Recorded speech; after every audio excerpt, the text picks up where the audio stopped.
You let me. I did. Takes Curt's breath away. It does. Every time you come on screen. Every time, baby. Yep. The idea of anticipating rupture. I mean, we've talked about this before. The book, The Road Less Traveled. First sentence, life is difficult. Which is good news because the truth is life is difficult. So it takes, it shifts our response to it, right? Like if we are anticipating, and I thought of you, see, like your weariness about anger, and it's like, okay, you will be angry.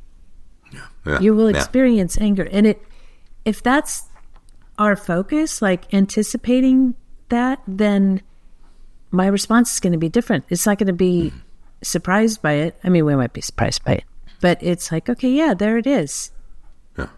I mean, that one small thing, anticipate rupture and anticipate repair, is huge to me. Yeah.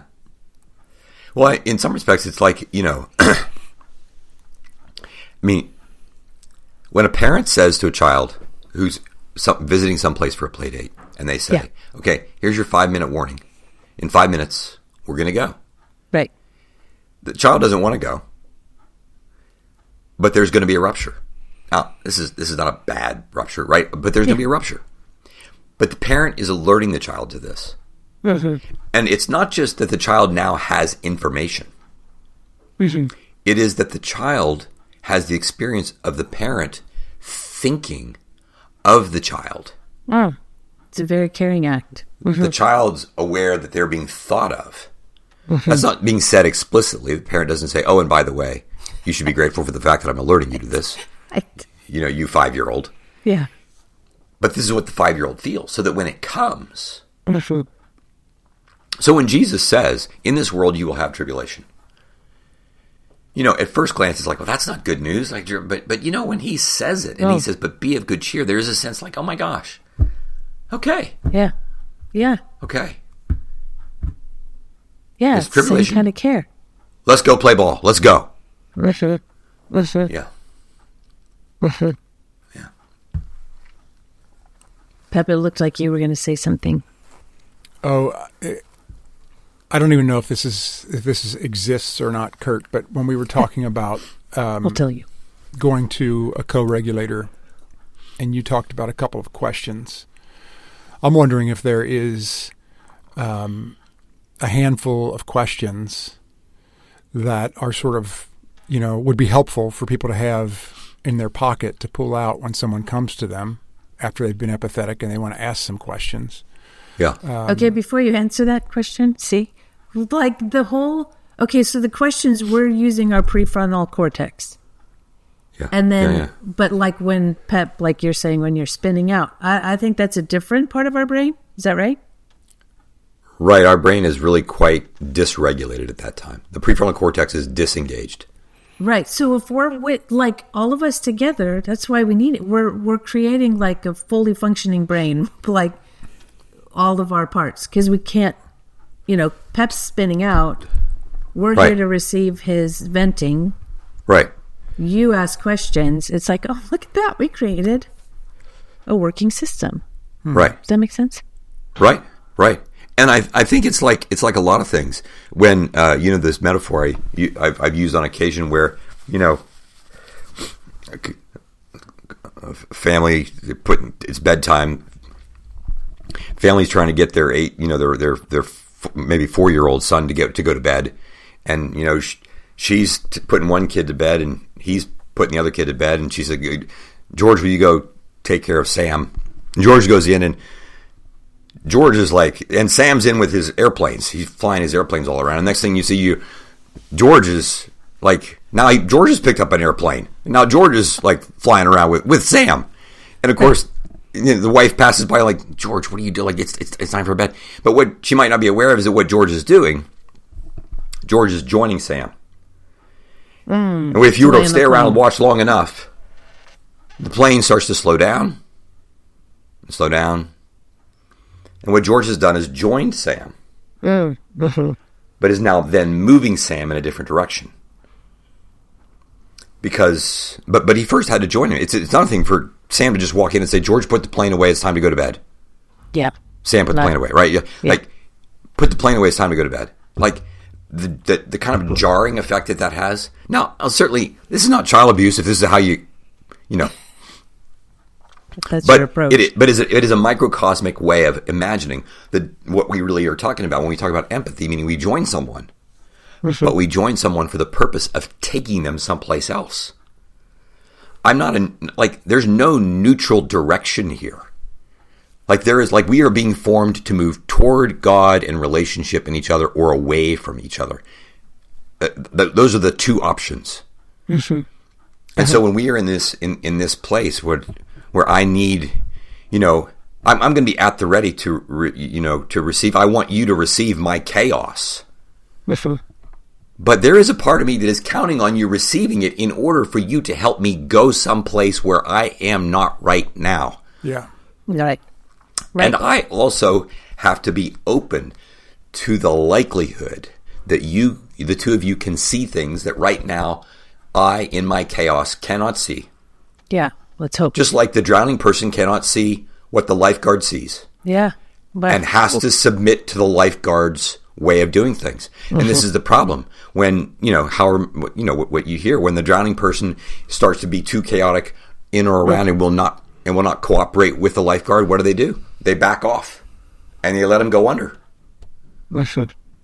In order for them then to do their job. Right. Because I'm not there just to be chaos. I'm not there just to be empathic with you in your chaos. I'm actually trying to get you to the side of the pool. I'm going to get you out of the ocean.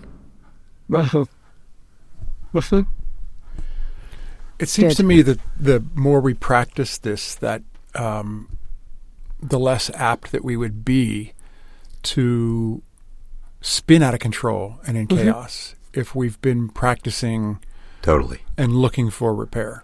Lord, totally. I hope so.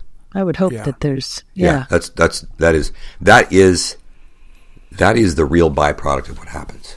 Yeah. The more practice that we have of the repair of rupture, the less likely rupture will be. It's also the case, and in some respects, because I'm less frightened of rupture, because I anticipate that if it happens, that we will repair it. And if I'm less frightened of rupture, I'm less anxious. If I'm less anxious, I'm less prone to do the very things that create ruptures in the first place. Well, I'm less impulsive. I'm more curious.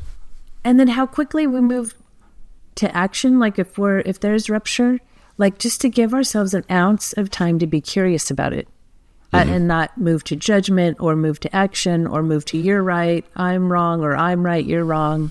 Right. And I think we're going to... You go. Go ahead. No, go ahead. Well, we got away from Pep's original question.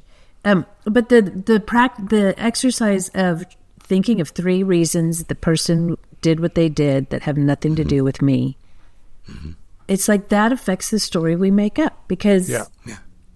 We make it about us. We make it about, gosh.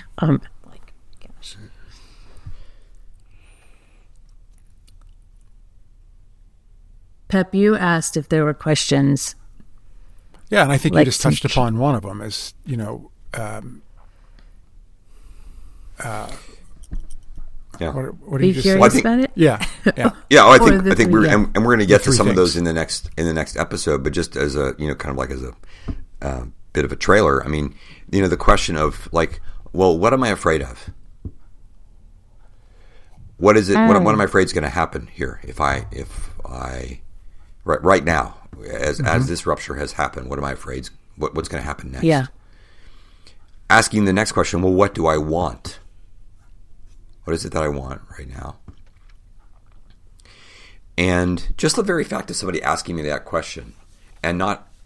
And there not being an expected right answer to that. They want a genuine answer, not one that they have. Right. Yeah. Exactly. And again, asking these questions are things that we do once appropriate engagement empathically has been achieved.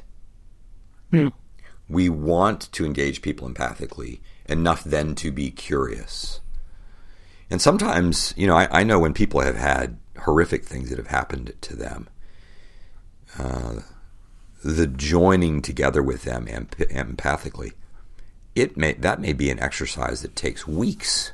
They're going to tell me the same story over and over and over and over and over again for 3 months. Because it's not unlike what happens when you sprain an ankle, right? You can't, or like we were saying earlier about physical therapy, you can't just go right back out and start rehab and start strengthening. Like you have to wait for the inflammation to die down. You have, and you need to ice it, and you need to take Advil. There are things you need to do. And empathy, in many respects, is a way to help tend to the inflammatory process until we get the joint to the point where we can then begin the strengthening process. First, you're really trying to increase mobility. You're really trying to reduce pain. But you're not just reducing pain for the sake of producing pain. You're saying to the football player who twisted their, because the turf, they got caught, whatever. We're not saying, we now need to go like redo the football field because the football field itself was the problem why you sprained your ankle. We're not going to like go make the world different. Like we're going to say, actually, what we're going to do is to help you get your ankle better. Yeah. And then we're going to strengthen your capacity to be back on the field. Yeah. Recognizing that the possibility of a sprained ankle is real when you play football. Right. It doesn't make it nice. It doesn't make it okay. We're not saying, this is a good thing. Right. And if somebody moves too quickly to strengthening, like I can hear myself saying to someone, I'm not ready. I'm not there yet. I still need more of the empathy thing. Right. Like, right. And this is where it gets tricky. Mm-hmm. It gets tricky because there are times when the physical therapist would say, "You're ready. I think you're ready to start your strengthening exercises." And the patient might say, "No, I'm not ready to do that." And the physical therapist would then say, "Well, you're making your choice to live where you live." Right. Right. Mm-hmm. And this is, we're now touching on cultural issues for us. We're touching on parenting issues for us. We're touching on those moments of discernment in which we're moving from the first half of the repair work, of the rehabilitation work, right, moving to strengthening work. Yes, and there is that borderland area. Yeah. And people at some point, and we'll talk about this in the future, going forward, we're going to have to endure those moments of anticipating, like when we're going to, take the risk of re-engagement. Yeah. When it's going to feel hard to do that because we know what happened the last time we engaged with this person. Right. Bad things happened. Yeah. Yeah. Well, let's get to part 2 here pretty quickly. Yeah. Right on. Stick around next week. We will be continuing this conversation. Thank you both for today. Love you. Love you. Love you and guys. We will see you soon. All right. Bye-bye. Take care, everybody.